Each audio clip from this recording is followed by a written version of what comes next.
then, oh man, you will be pushed back down that Vaseline fireman's pole. And to some degree, they tell their staff, don't use these words. But let's bring to you how great the New York Times is. A leaked memo has come out, which says maybe something you thought, but we didn't have the receipts. We didn't have the proof. Leaked New York Times Gaza memo tells journalists to avoid the words genocide or ethnic cleansing or occupied territory. Basically, don't talk about what is clearly going on in Gaza right now. Don't talk about genocide. Don't talk about ethnic cleansing. You're just one of the largest newspapers in the world, and you're not allowed to say the word genocide or occupied territory or ethnic cleansing. And I'm sure the list is much larger than that, but this is just one leaked memo that has come out. The memo also instructs reporters not to use the word Palestine, except in very rare cases. They can't use the word Palestine, and to steer clear of the term refugee camps to describe areas of Gaza historically settled by displaced Palestinians. Oh, you mean refugees? You mean that thing? Expelled from other parts of Palestine during previous Israeli-Arab wars. Even Intercept is using a bit of euphemism here. Is it Israeli-Arab wars if they were sent to refugee camps, or was it ethnic cleansing? The areas are recognized by the UN as refugee camps and has hundreds of thousands of registered, wait for it, refugees. So the New York Times is basically telling their staff, don't talk about the reality in the way that is reality.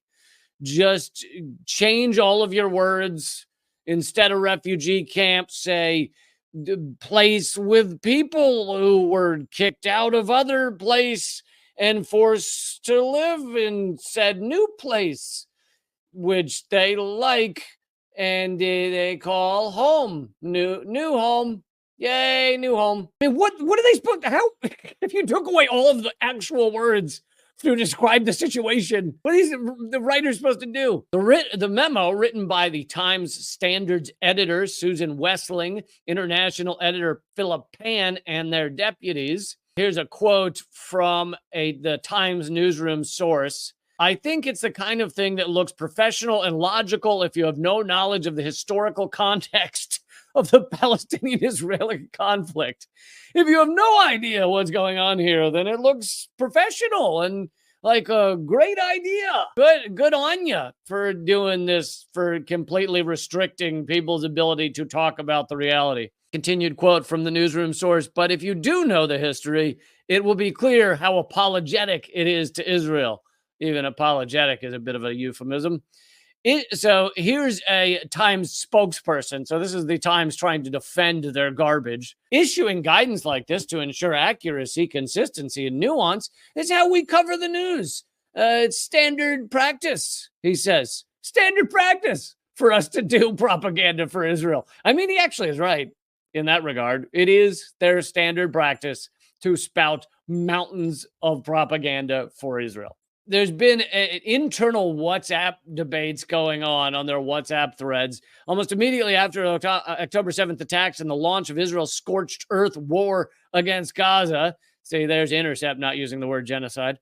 Tensions began to boil within the newsroom over the Times coverage. Some staffers said they believed the paper was going out of its way to defer to Israel's narrative on the events. Oh, not saying refugee camps? Yeah, slightly Israel's narrative.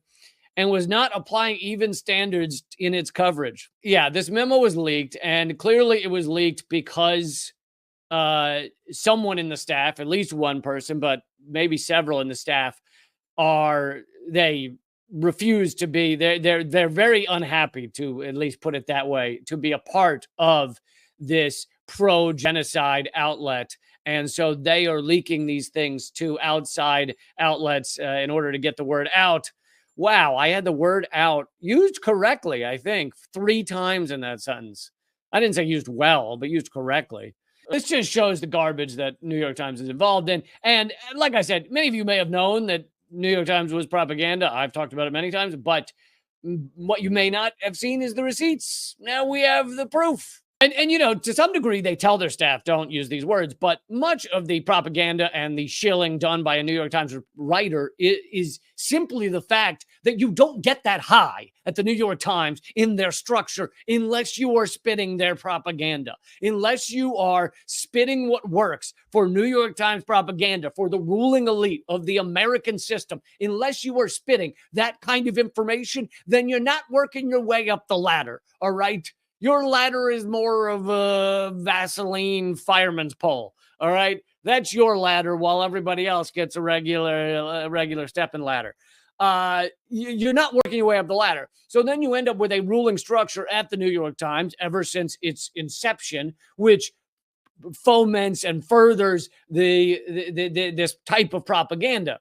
And you could be an amazing writer, and you may get on that Vaseline fireman's pole. You may get just a couple of inches higher because you're an amazing writer, an amazing investigator. But if you're saying things like refugee camp, if you're saying things like genocide, if you're saying things like ethnic cleansing, then, oh, man, you will be pushed back down that Vaseline fireman's pole. And I didn't intend it when I started this analogy, but it sounds dirty. It sounds really, really naughty. And so I'm going to stop now.